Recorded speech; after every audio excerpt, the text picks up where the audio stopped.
അസ്സലാമു അലൈക്കും വറഹ്മത്തുള്ളാഹി വബറകാതുഹു. ഇന്നത്തെ ക്ലാസ്സിൽ നമ്മൾ പറയാൻ പോകുന്ന വിഷയം അലം തറ അന്നഹും ഫീ കുല്ലി വാദിൻ യഹീമൂൻ എന്നുള്ള ആയത്തിനെ കുറിച്ചാണ്.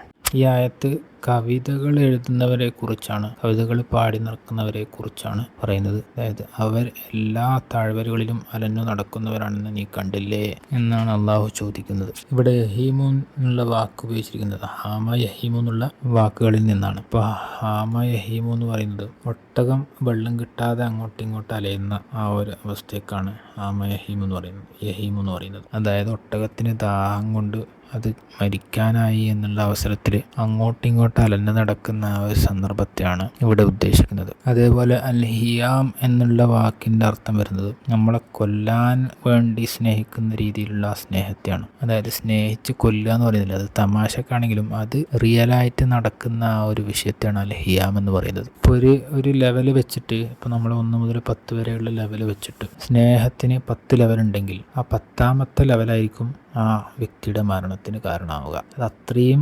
അപകടകരമായിട്ടുള്ള സ്നേഹത്തെയാണ് അൽ ഹിയാമ കൊണ്ട് ഇവിടെ ഉദ്ദേശിക്കുന്നത്. ഇപ്പോൾ ഒരാൾ ആത്മഹത്യ ചെയ്യാൻ വേണ്ടി പോവുകയാണെങ്കിൽ ആ ആത്മഹത്യ ചെയ്യാൻ പോകുന്ന ആ വ്യക്തിയുടെ ആ ഒരു ലെവൽ എന്ന് പറയുന്നത് 10ാമത്തെ ലെവലാണ്. അത് ചിലപ്പോൾ ഏതെങ്കിലും ഒരു പെണ്ണിനോടുള്ള സ്നേഹം കാരണമായിരിക്കും, അല്ലെങ്കിൽ ഏതെങ്കിലും ഒരു മറ്റൊരു വ്യക്തിയോടുള്ള സ്നേഹമോ അല്ലെങ്കിൽ പണത്തോടുള്ള സ്നേഹമോ അങ്ങനെ എന്തെങ്കിലും ആവാം. അപ്പോൾ ആ വ്യക്തിക്ക് ആ സമയത്ത് ആ സ്നേഹം ചെയ്യുന്ന ആ ഒരു അപകടമുണ്ട്. ആ അപകട സാഹചര്യമാണ് നമ്മളിവിടെ മനസ്സിലാക്കുന്നത്. അതൊരുതരം അസുഖമാണ്. കാരണം അതൊരു വ്യക്തിയിൽ ഉണ്ടായിക്കഴിഞ്ഞാൽ ആ വ്യക്തിയുടെ മരണം വരെ സംഭവിക്കുന്നുണ്ട് എന്നുള്ളതാണ്. അപ്പോൾ 10ാമത്തെ ലെവലിൻ്റെ താഴെയുള്ള 9ാമത്തെ ലെവൽ എന്നതിന് അൽ വലാഹ് എന്നാണ് പറയുക. വലാഹ് എന്ന് പറയുന്നത് വാവ് ലാം ഹ.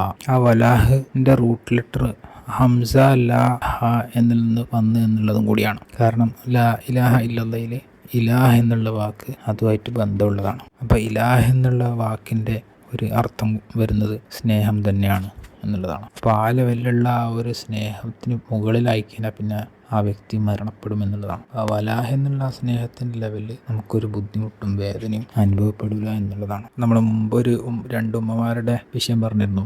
ആ ഒരു ഉമ്മാൻ്റെ മകൻ എയർപോർട്ടിലേക്ക് വരുമ്പോൾ ആ ഉമ്മാക്ക് വിശക്കുന്നുണ്ട്. അത് ആ ഉമ്മാക്കുള്ള ഒരു ബുദ്ധിമുട്ടായിരുന്നു. പക്ഷേ ഉമ്മാക്ക് ആ മോനോടുള്ള ആ സ്നേഹം കാരണം ആ വിശപ്പ് ഉമ്മ മറന്നു പോവാണ്. അപ്പോൾ അതാണ് വലാഹ് എന്ന് പറയുന്നത്. ബുദ്ധിമുട്ടൊന്നും ആ സമയത്ത് ഓർമ്മ ഉണ്ടാവില്ല. അപ്പോൾ നമ്മൾ ലാ ഇലാഹ ഇല്ലല്ലാഹ് എന്ന് പറയുമ്പോൾ നമ്മളുടെ ഈമാൻ എങ്ങനെയായിരിക്കണം എന്ന് വെച്ച് കഴിഞ്ഞാൽ നമുക്ക് എന്ത് ബുദ്ധിമുട്ടുണ്ടെങ്കിലും ആ ബുദ്ധിമുട്ടൊക്കെ മറന്നിട്ടുള്ള ആ ഒരു തരത്തിലായിരിക്കണം നമ്മൾ ലാ ഇലാഹ ഇല്ലല്ലാഹ് പറയേണ്ടതും അത് അനുഭവിക്കേണ്ടതും. അതൊരു ഉദാഹരണത്തിന് പറഞ്ഞതാണ്. വീണ്ടും നമുക്ക് യഹീമൂനിൽ തന്നെ തിരിച്ചു വരാം. അതായത് യഹീമൂൻ എന്നുള്ള ആ സ്നേഹം എന്ന് പറയുന്നത് അതിനെ കമ്പയർ ചെയ്യുന്നത് നമ്മൾ നേരത്തെ പറഞ്ഞ ആ ഒട്ടകത്തെ, അതായത് ദാഹം കൊണ്ട് മരിക്കാനായ ആ ഒട്ടകം അങ്ങോട്ടും ഇങ്ങോട്ടും അലഞ്ഞു തിരിയുന്ന ആ ഒരവസ്ഥയുമായിട്ട് താരതമ്യം ചെയ്യുകയാണ് ഇവിടെ. അള്ളാഹു കവികളായ അവരോട് പറയുന്ന വാക്കുകളാണിത്. അതായത് അശ്വറാഉ യത്തബിഉഹുമുൽ ഗാവൂൻ അലം തറ അന്നഹും ഫീ കുല്ലി വാദി യഹീമൂൻ. അതായത് കവികളാകട്ടെ ദുർമാർഗികളാവുന്ന അവരെ പിൻപറ്റുന്നത് അവരെല്ലാ താഴ്വരകളിലും അലഞ്ഞു നടക്കുന്നവരാണെന്ന് നീ കണ്ടില്ലേ. ഇവിടെ ഉപയോഗിച്ചിരിക്കുന്നത് കുല്ലി വാദി യഹീമൂൻ എന്നാണ്. അതായത് ഏത് താഴ്വരയിലൂടെയും അതാവാം എന്നുള്ളത്. അതായത് അക്ഷരാർത്ഥത്തിലല്ല അവിടെ അള്ളാഹു ഉദ്ദേശിക്കുന്നത്, മറിച്ച് ആലങ്കാരികമായിട്ടാണ് അള്ളാഹുവിടെ പറയുന്നത്. അതായത് ഏറ്റവും മുകളിൽ നിന്ന് താഴ്വരയിലേക്ക് ഇറങ്ങി വരുന്ന ഒരു സിറ്റുവേഷനാണ് ഇവിടെ പറയുന്നത്. അപ്പോൾ ആ സിറ്റുവേഷനിൽ ഏറ്റവും മുകളിലുള്ള ഒരാളെന്ന് പറയുന്നത് അയാളുടെ അഭിമാനവും അയാളുടെ ഇസ്സത്തും ഒക്കെയാണ് ഇവിടെ ഉദ്ദേശിക്കുന്നത്. അയാൾ നല്ലൊരു ലെവലിലായിരിക്കും എന്നാണ് അവിടെ ഉദ്ദേശിക്കുന്നത്. അപ്പോൾ അവിടുന്ന് താഴത്തേക്ക് വരുമ്പം അയാളുടെ ആ ഒരു ഇസ്സത്തിനെ കുറച്ച് അതായത് ഇല്ലാതാക്കിക്കൊണ്ടിരിക്കുകയാണ് എന്നാണ് അള്ളാഹ് നമുക്കിവിടെ മനസ്സിലാക്കി തരുന്നത്. അങ്ങോട്ടും ഇങ്ങോട്ടും അലഞ്ഞ് നടക്കുന്ന ആൾക്കാരെ പോലെ അവരിങ്ങനെ പാടി നടക്കുന്ന ആ ഒരു സിറ്റുവേഷനാണ് ഇവിടെ സൂചിപ്പിക്കുന്നത്. അവർ തന്നെ അവരെ താഴ്ത്തിക്കൊണ്ടിരിക്കുകയാണെന്നാണ് പറയുന്നത്. അതേപോലെ ചില താഴ്വരകളിൽ നമുക്ക് താഴേക്ക് ഇറങ്ങാനുള്ള ഒരു മാർഗം ഉണ്ടാവും, പക്ഷേ മുകളിലേക്ക് കയറാനുള്ള വകുപ്പ് ഉണ്ടാവാറില്ല. അവിടെ എന്ത് അപകടം ഉണ്ടായാലും അത് നോക്കാതെയാണ് കുല്ലുവാദിൻ എന്ന് പറയുന്നത് ആ വാക്ക് നമുക്ക് മനസ്സിലാക്കി തരുന്നത്. എന്ത് അപകടം ഉണ്ടായാലും എന്ത് പ്രശ്നം സംഭവിച്ചാലും പാമ്പുണ്ടായാലും കടുവയുണ്ടായാലും പുലി ഉണ്ടായാലും അത് ഒരു പ്രശ്നമല്ല എന്നുള്ള രീതിയിലാണ് ആ വ്യക്തി താഴ്വരയിലൂടെ ഇറങ്ങുന്നത് എന്നാണ് നമ്മൾ നേരത്തെ പറഞ്ഞു. ഈ താഴ്വരയിലേക്ക് കൂടി ഇറങ്ങുന്നത് നമ്മൾ അക്ഷരാർത്ഥത്തിൽ പറഞ്ഞ പോലെ തന്നെ നടക്കുകയല്ല ചെയ്യുന്നത്, ആലങ്കാരികമായിട്ടാണ് എന്ന് നമ്മൾ പറഞ്ഞിരുന്നു. അപ്പോൾ അതെങ്ങനെയാണ് ആലങ്കാരികമായി ഉദ്ദേശിക്കുന്നതെന്ന് നമുക്ക് ഒന്ന് നോക്കാം. ഇന്നത്തെ കാലത്ത് നമ്മൾ നേരം കളയാൻ അല്ലെങ്കിൽ തമാശ ആസ്വദിക്കാനും വിനോദിപ്പിക്കപ്പെടുന്ന മറ്റ് കാര്യങ്ങളിലൊക്കെ മുഴുകാനും നമ്മൾ പല കാര്യങ്ങളിലൂടെയും നമ്മൾ കടന്നു പോകാറുണ്ട്. അത് നമ്മൾ കയ്യിലുള്ള ഫോണിലൂടെ ആവാം, ലാപ്ടോപ്പിലൂടെ ആവാം, അല്ലെങ്കിൽ ടെലിവിഷനിലൂടെ ആവാം. അങ്ങനെ മറ്റെല്ലാ സൗകര്യങ്ങളും നമുക്കിന്ന് എളുപ്പമായി കിട്ടിയിരിക്കുകയാണ്. പക്ഷേ അന്നത്തെ കാലഘട്ടത്തിൽ ഈ അറബികൾ എങ്ങനെയാണ് ഈ സിനിമ കാണുക, അല്ലെങ്കിൽ സംഗീതമേളം, അല്ലെങ്കിൽ സംഗീത കച്ചേരിയൊക്കെ നടത്തുന്നത് എങ്ങനെയാണെന്ന് ആലോചിച്ചാൽ, അന്നത്തെ അവസ്ഥയിൽ അവർ രാത്രി ഒരു തീ കൂട്ടും, അതിന് ചുറ്റും ഇരിക്കും. എന്നിട്ട് ഒരാൾ ഒരു കഥ പോലെ അല്ലെങ്കിൽ ഒരു കവിത പോലെയൊക്കെ ഇങ്ങനെ പാടും അല്ലെങ്കിൽ പറയും. അങ്ങനെ പറഞ്ഞ് അത് കേട്ട് ആസ്വദിക്കുക, എന്നിട്ടത് മനസ്സിൽ ഒരു സ്വപ്നം പോലെ കാണുക എന്നുള്ളതാണ് അന്നത്തെ കാലഘട്ടത്തിലെ ഈ സിനിമ എന്നൊക്കെ പറയുന്നത്. അതുപോലെ തന്നെ ആയിരുന്നു അന്ന് സംഗീത കച്ചേരിയും സംഗീതമേളമൊക്കെ നടന്നിരുന്നതും. അക്കൂട്ടത്തിൽ ഈ യുക്താനുസൃതമായി ജീവിക്കുന്ന ആൾക്കാരും ഉണ്ടായിരുന്നു. അന്നത്തെ കാലത്ത് നോക്കാതെ നമ്മൾ ഇന്നത്തെ കാലഘട്ടത്തിൽ നോക്കുമ്പോൾ ഇന്ന് സിനിമകളുണ്ട്, പാട്ടുകളുണ്ട്, ഗാനമേളകളുണ്ട്, അതായത് സംഗീത കച്ചേരി, അങ്ങനെയുള്ള ആ രീതിയിലുള്ള പരിപാടികളുണ്ട്. നമ്മൾ ഈ കാണുന്ന, നമ്മൾ ഫോക്കസ് ചെയ്യുന്ന, നമ്മൾ ശ്രദ്ധിക്കുന്ന, ആരാധിക്കപ്പെടുന്ന ഏതെങ്കിലും ഒരു വ്യക്തി, അത് അന്നത്തെ കവികളാണെങ്കിൽ ഇന്ന് അത് പാട്ടുകാരായിരിക്കാം, നടന്മാരായിരിക്കാം, അല്ലെങ്കിൽ നടിമാരായിരിക്കാം. അങ്ങനെയുള്ളവരൊക്കെ ഓരോ സമയത്ത് ഓരോരോ സിനിമകൾ അല്ലെങ്കിൽ ഓരോരോ പാട്ടുകൾ പുറത്തിറക്കും. അത് ഫേമസ് ആവും, അത് ഹിറ്റാവും. നമ്മൾ വല്ലാതെ ഇഷ്ടപ്പെട്ട് അതിനെ കൂടുതലായിട്ട് നമ്മൾ കേൾക്കും അല്ലെങ്കിൽ കാണും. അപ്പം ഇങ്ങനെയുള്ള കാര്യങ്ങൾ നമ്മൾ എത്രത്തോളം കേൾക്കും, എത്രത്തോളം കാണും, അതിന് നമ്മൾ എത്രത്തോളം ശ്രദ്ധ കൊടുക്കും, അതിന് നമ്മൾ എത്രത്തോളം സമയം ചിലവഴിക്കും എന്ന് ആലോചിച്ച് കഴിഞ്ഞാൽ അതൊരു കൊല്ലമാണോ, അല്ല 6 മാസമാണോ, അല്ല 3 മാസമാണോ, അല്ല 1 മാസമാണോ, അല്ല വെറും ആഴ്ചയാണോ, അല്ലെങ്കിൽ വെറും ദിവസങ്ങളാണോ, അല്ലെങ്കിൽ വെറും മണിക്കൂറുകളാണോ, അങ്ങനെ നമ്മൾ ആ താല്പര്യം അനുസരിച്ചിട്ട് ആ സമയം നമ്മൾ ചിലവഴിക്കുമ്പോൾ നമ്മളത് കേട്ട് മടുക്കുക അല്ലെങ്കിൽ കണ്ടു മടുക്കുകയൊക്കെ ചെയ്ത് കഴിഞ്ഞാൽ പിന്നെയും ഏതെങ്കിലും ഒരവസ്ഥയിൽ ഏതെങ്കിലും ഒരാൾ ആ ഒരു പാട്ടോ അല്ലെങ്കിൽ ആ ഒരു സിനിമ ഇട്ട് കഴിഞ്ഞാൽ പ്ലീസ് ദയവ് ചെയ്ത് ആ ഒരു പാട്ടിടരുത് അല്ലെങ്കിൽ ആ ഒരു സിനിമ അത് കണ്ട് മടുത്തിരിക്കുകയാണ് എന്നൊക്കെ നമ്മൾ പറയാറുണ്ട്. എന്തുകൊണ്ടാണ് ഇങ്ങനെ നമുക്ക് ഈ ഒരു മടുപ്പ് തോന്നുന്നത് എന്ന് ചോദിച്ചാൽ, അത് ഒരു മനുഷ്യൻ്റെ പ്രകൃതിയിലുള്ള ഒരു കാര്യമാണ്. മനുഷ്യന് പുതിയ പുതിയ കാര്യങ്ങൾ ഇങ്ങനെ കേൾക്കുകയും കാണുകയൊക്കെ ചെയ്യണം എന്നുള്ളത്. അതോടൊപ്പം തന്നെ ഈ നടന്മാരും നടിമാരും ഗായകന്മാരുടെയൊക്കെ ജീവിതം മുഴുവനായിട്ട് അവരാഗ്രഹിക്കുന്നത് അഭിനന്ദനങ്ങളും ഗുണനിരൂപണം ചെയ്യലും എന്നിങ്ങനെയുള്ള ആസ്വാദനങ്ങളാണ്. അപ്പോൾ അങ്ങനെ ആഗ്രഹിക്കുമ്പോൾ അവർ ഒരു പാട്ട് പാടുക അല്ലെങ്കിൽ ഒരു സിനിമ അഭിനയിക്കുകയൊക്കെ ചെയ്തു കഴിഞ്ഞാൽ ആ സിനിമ ജനങ്ങളിൽ എത്തിയ അത് ജനങ്ങൾക്ക് ഇഷ്ടപ്പെട്ട് ആ സിനിമ ഹിറ്റായാൽ അവരെന്തായി ഉയർന്ന പദവിയിലെത്തി, ഉയർന്ന അഭിനന്ദനങ്ങളും വിലമതിക്കലൊക്കെ അവർക്ക് ലഭ്യമാകും. അതുപോലെ ആ പാട്ട് കേട്ട് അല്ലെങ്കിൽ ആ സിനിമ കണ്ട് മടുത്ത് അതിനുശേഷം ജനങ്ങളുടെ പ്രതികരണം നേരെ തിരിച്ചു ആവും. കാരണം അവർ ആ ഒരു ഇതിനെ വെറുക്കുകയും ചെയ്യും, അവരോടുള്ള ആരാധന കുറയുകയും ചെയ്യും. കുറയുന്ന സമയത്ത് അവരെന്ത് ചെയ്യും, അവർ അടുത്ത പുതിയ സിനിമയോ അല്ലെങ്കിൽ പുതിയ പാട്ടോ ചെയ്യാൻ ശ്രമിക്കും. അപ്പം അങ്ങനെ ചെയ്യാൻ ശ്രമിച്ചാൽ അത് ചെയ്ത് അത് ഫ്ലോപ്പായി പോയി കഴിഞ്ഞാൽ, അതായത് അത് ഹിറ്റാവാതിരുന്നാൽ ആൾക്കാരുടെ മനസ്സിൽ അത് കയറിയില്ലെങ്കിൽ അത് ഇവരെ വല്ലാതെ തളർത്തും. അതായത് അവർ പരമാവധി ശ്രമിച്ചു ജനങ്ങളിലേക്ക് ആകർഷിപ്പിക്കാൻ, പക്ഷെ അത് നടന്നില്ല, അത് പാളിപ്പോയി. അപ്പം അത് കാരണം അവർ വേറെ കാര്യങ്ങൾ ആലോചിക്കും. ഇപ്പോൾ ഈ ഇതിൽ പറഞ്ഞ പോലെ ഓരോ താഴ്വര എന്ന് പറഞ്ഞല്ലോ, അപ്പോൾ ഇവർ ആഗ്രഹിക്കുന്നത് ഇനി വേറൊരു താഴ്വരയിലേക്ക് പോയി ഒരു ഭാഗ്യപരീക്ഷണം നടത്താനുള്ളത് ആലോചിക്കും. അതായത് അവർ താഴ്വരയിലൂടെ ഇറങ്ങുമ്പോൾ അവർ ഏത് വഴിയിലൂടെയാണ് പോകുന്നത്, ഏത് ചുറ്റുപാടിലൂടെയാണ് പോകുന്നത് എന്നൊന്നും അവർ ശ്രദ്ധിക്കില്ല, നമ്മൾ നേരത്തെ പറഞ്ഞത്. അതുകൂടാതെ മറ്റ് ഓപ്ഷൻ, അതായത് മറ്റു വഴികളും അവർ ആലോചിക്കുന്നതാണ്. അതായത് വ്യത്യസ്തമായിട്ട് നമുക്ക് എന്ത് ചെയ്യാൻ പറ്റും എന്നുള്ളത് ആലോചിക്കും. അതായത് തലയിലുള്ള മുടിയുടെ സ്റ്റൈല് രീതിയൊക്കെ മാറ്റാൻ ശ്രമിക്കും, അല്ലെങ്കിൽ ഡ്രസ്സിങ് സ്റ്റൈല് മാറ്റാൻ ശ്രമിക്കും, അല്ലെങ്കിൽ മറ്റ് രീതികളൊക്കെ അവർ മാറ്റി പരീക്ഷിക്കും.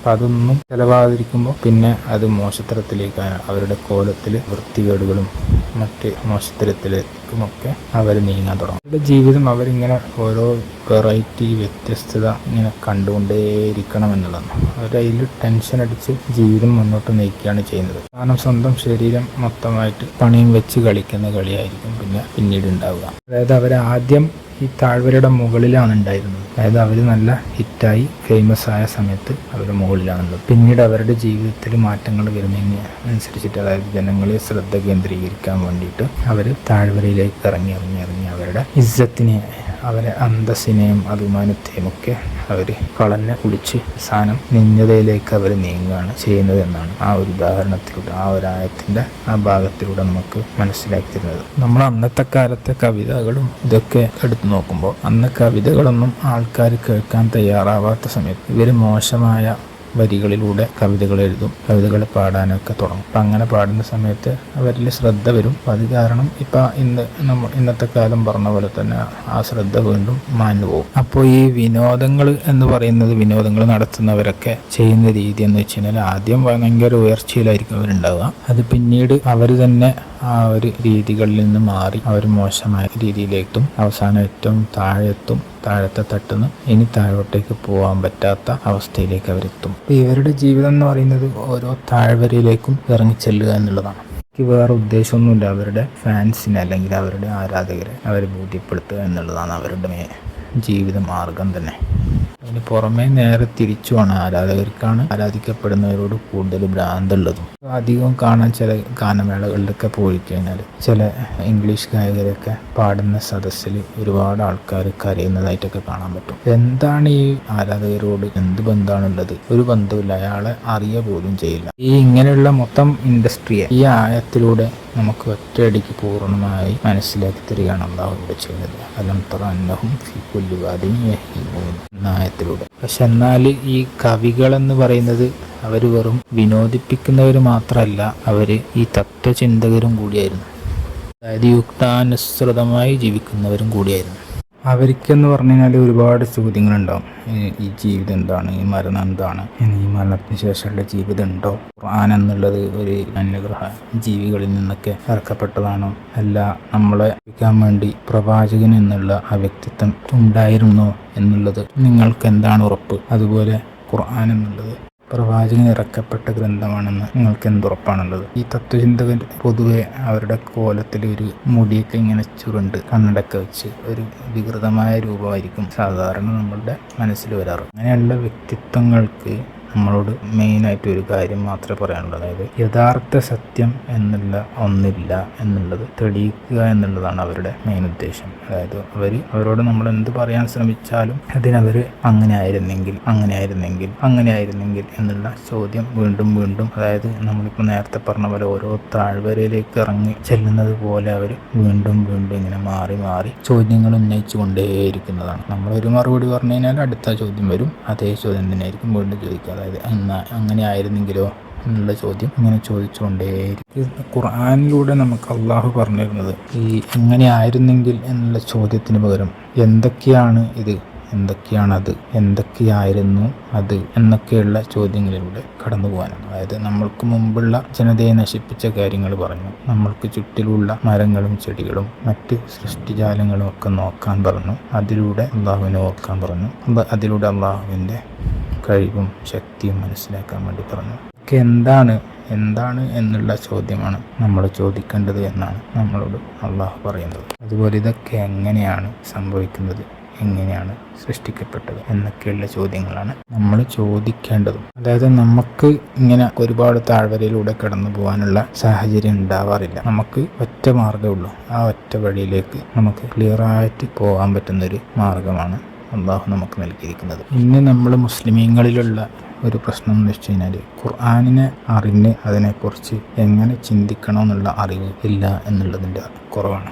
മുസ്ലിമീങ്ങൾ തന്നെ അങ്ങനെ ആയിരുന്നെങ്കിൽ എന്നുള്ള ആ ഒരു ചിന്തയിൽ ആ ഒരു ചോദ്യങ്ങളാണ് ചോദിക്കുകയും ആ ഒരു ചിന്തയാണ് ചിന്തിക്കുകയും ചെയ്തുകൊണ്ടിരിക്കുന്നത്. മറിച്ച് അള്ളാഹു പറഞ്ഞ രീതിയിൽ ഇതൊക്കെ എങ്ങനെയാണ്, ഇതൊക്കെ എന്താണ് എന്നുള്ള ചോദ്യങ്ങൾ ചോദിച്ച് ജീവിക്കാനുള്ള ആ ഒരു മെത്തേഡ് നമുക്ക് കിട്ടുന്നില്ല, നമ്മൾ പഠിക്കുന്നില്ല എന്നുള്ളതാണ് നമ്മളുടെ മെയിൻ പ്രശ്നം. നമ്മളോട് ഏതെങ്കിലും ഒരാൾ വന്നിട്ട് നിങ്ങൾ ഒരു മൃഗത്തിൽ വിശ്വസിക്കുന്നുണ്ടോ, ആ മൃഗം നിങ്ങളുടെ പ്രവാചകനെ ആകാശത്തേക്ക് കൊണ്ടുപോയി എന്നുള്ള ആ ഒരു വിശ്വാസം നിങ്ങൾ വിശ്വസിക്കുന്നുണ്ടോ എന്ന് ചോദിക്കുമ്പോൾ നമ്മളെന്ത് മറുപടി പറയും?